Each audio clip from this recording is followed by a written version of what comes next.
What's up, guys?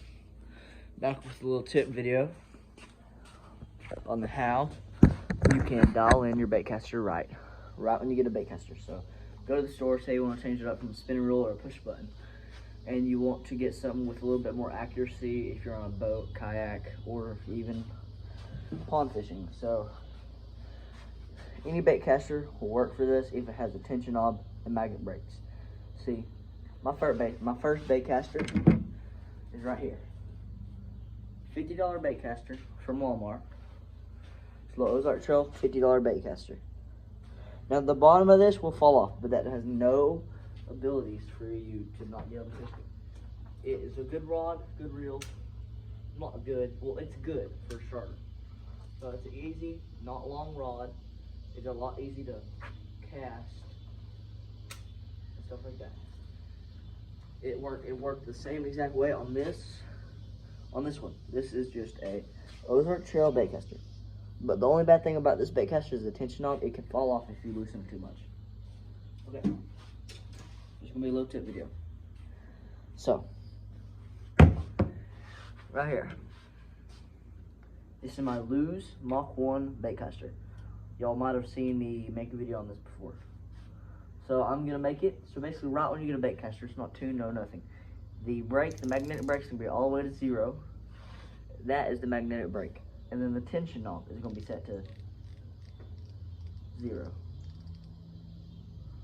So you see, when that drops, right? It drops way too fast. And if I let that hit the ground, it'd backlash. So,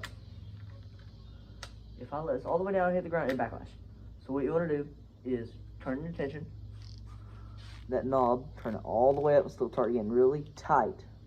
Now, when you hit that button, the release button for your spool, it should not move at all.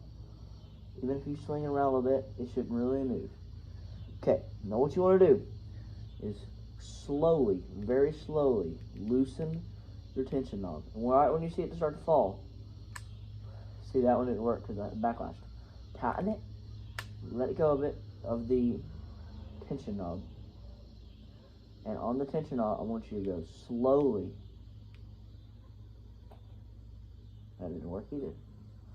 So basically, you got to keep doing that over and over again until you find the perfect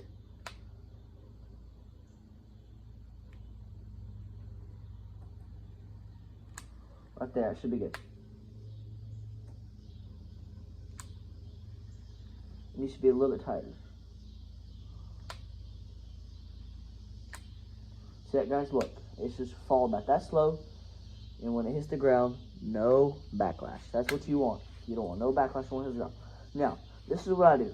On the 13 fishing concept reels, it's usually going to be where you have to take this off and then mess with your brake settings there. It goes, I think, 0 to 6 on those, and on this one it is minimum to max, which is 1 to 10. So on these, this is what I do. Me, only. Tension knob is for when it hits the water and right when you start. The brakes is one how in the air. So basically what you want to do is, I have it on minimum right now. So set it to 5, halfway. On any reel, set it to halfway. Right there. So basically what this does, when you get a real hard cast, it will not backlash once in the air. All you have to do is just stop it right before it hits the ground. That's all you have to do. Just see? And then you gotta mess with your tension knob more. Right until you get it and you feel like it's a good speed. I'm still messing around mine. See, I feel like it's a good speed right there. What I just did. So now, to cast a baitcaster, what you do, put your thumb on the spool, which is the line in the baitcaster, the open face baitcaster. What you want to do, hold it right there with your finger on that. And you put your thumb on the spool. And with the bottom of your thumb, press down the button. Gosh. And what you want to do is when you go back, when you're about right there, right when you're about almost halfway up. So what you want to do is I cast like this. I put it back and I hold my hand right here and I just flick it like that. instead of having to use my arms, I just, like that. So what I do is I just go back, make sure it's able to go down, go up, and just, there. That was a really far cast. I probably casted about 100, 150 feet right there on a baitcaster, which that is very well. So settings does a lot, and also full spool. Don't get a exactly full spool, get about a 1/8 inch away from a full spool. And if you have more line on it, most likely it's gonna cast farther.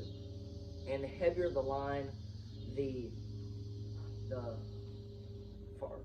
heavier the line, it's not gonna cast as far. So the lighter line is gonna cast farther, which I have played around with like 20-pound line, 5-pound line, 6 and 8 and 10 and stuff like that. I found a sweet spot of 12-pound mono, which I'm using mono right now for Senkos and underwater baits like that. So if you're gonna be using top water frogs or something like that, use 20-pound braid, because braid is really thin. But 12-pound mono, it's not thick, it casts really well on spinning reel and baitcaster. Now, if you're just gonna push button, I have no idea what kind of line you should use for that, because I really don't use them. To be honest, I've used them before, but I don't really use them. So just keep giving it a little few tosses, see if you like it. Now you're gonna get backlashes. Just get used to that. You will get backlashes here and there. Like if you cast it and you snag a tree behind you, that's gonna give you a real bad backlash. And also a tip that you can do is pull out about 100 feet or 150 feet of your line, put tape there, so the tape, like electrical tape, on the line, and so it won't go past that point, so you can't mess up your whole spool. Well, I hope today's video, guys, it helped you out on how to fix your baitcaster, on how you get it.